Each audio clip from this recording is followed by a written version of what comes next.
Hey everybody, my name is Tyese Knight. I am the owner of Marigold Rose Events, a wedding and event planning company based in the Baltimore area. I am your wedding warrior. I am here to help you navigate through that frilly, frou-frou world of wedding madness and shenanigans. I try to help fun and friendly couples plan a wedding day that is vibrant, colorful, and full of joyful moments. And today I am here for my Ask Tyese feature, and we're going to be talking about 3 mistakes that couples make when planning a wedding. Now, there's tons of mistakes. There's lots and lots of mistakes, but I'm only going to talk about 3 of them today. Um, so, First one I want to talk about first mistake is you don't do your research. So with a wedding, there's lots of details that goes into a wedding. There's venues, there's the musicians, the DJ, the florist, invitations, reply cards. There's lots of different details that are involved with planning a wedding.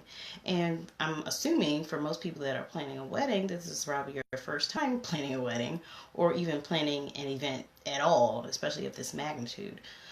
So your expectations of what things may cost may not really match up with reality. And this is why it's important to do your research. I mean, it can honestly be just a simple Google search. What is the average cost of weddings in whatever your region is?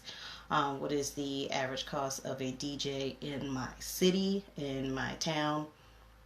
It could be a simple Google search just to figure out what those average costs are. So when you're formulating your wedding budget, you're not putting something too low, so that when you actually go to contract that person, you know exactly how much you're thinking of, like a range of pricing for those different wedding line items.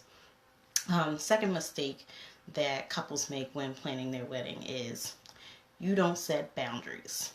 So it's easy to get a little out of control when you got your little Pinterest board and you're finding all these cool ideas of the type of wedding that you want to plan.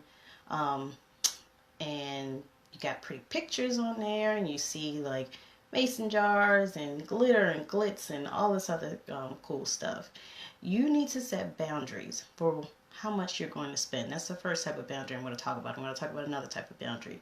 But you do need to set some financial boundaries. Once you figure out what your budget is for floral, for me, I love floral, and it's easy for me to go nuts when I'm talking about purchasing flowers.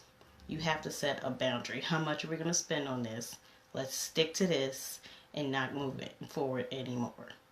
The second boundary I'm going to talk about that you need to set is in regards to your relationship. And I'm talking about your relationship with your fiance as well as with your family. Sometimes people get really excited when it comes time to plan a wedding. And they can take things a little overboard sometimes. So that's why it's important to be clear about your expectations, especially with your fiance. You don't want to go into this new marriage and you screwed everything up during the whole wedding planning process and now you're not happy. So it's important to set those boundaries during the wedding planning process with your fiance, also with your own family. Try to reduce those family woes, those disagreements.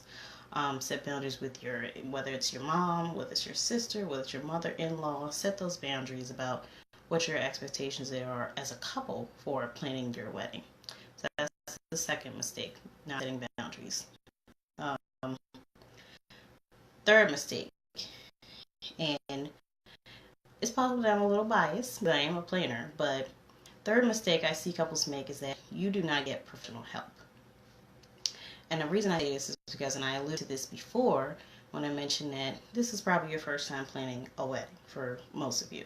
This is probably your first time planning an event of this magnitude. And there's a lot of big parts, there's a lot of moving pieces to the wedding planning aspect.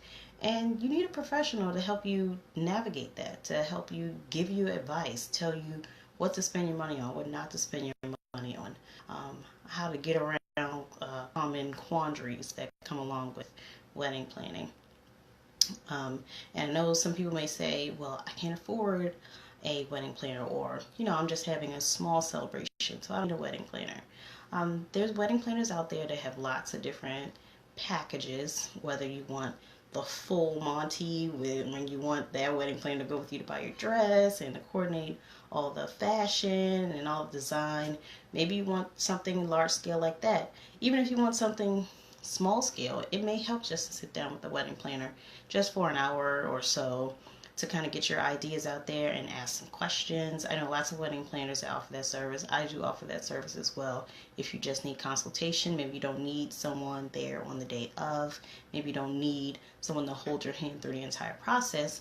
Maybe you just need someone to sit down with you and your fiance in the beginning to make sure you're getting on the right track, maybe help you create a budget, and help you with a checklist of things that you need to do for the wedding planning process. So those are my 3 mistakes that couples make when planning a wedding. 1 is you don't do your research. 2, you don't set boundaries. And 3, you don't get professional help to help you through the wedding planning process.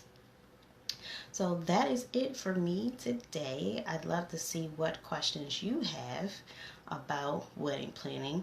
If you're watching this in the replay, if you want to tell me in the comments what are your biggest concerns about planning your wedding. What are your biggest concerns? What are the things that you're fearful of that keep you up at night when it comes to planning your wedding? If you want to put those in the comments, I'd be more than happy to answer those questions for you. So thank you so much, and I hope you have a great day.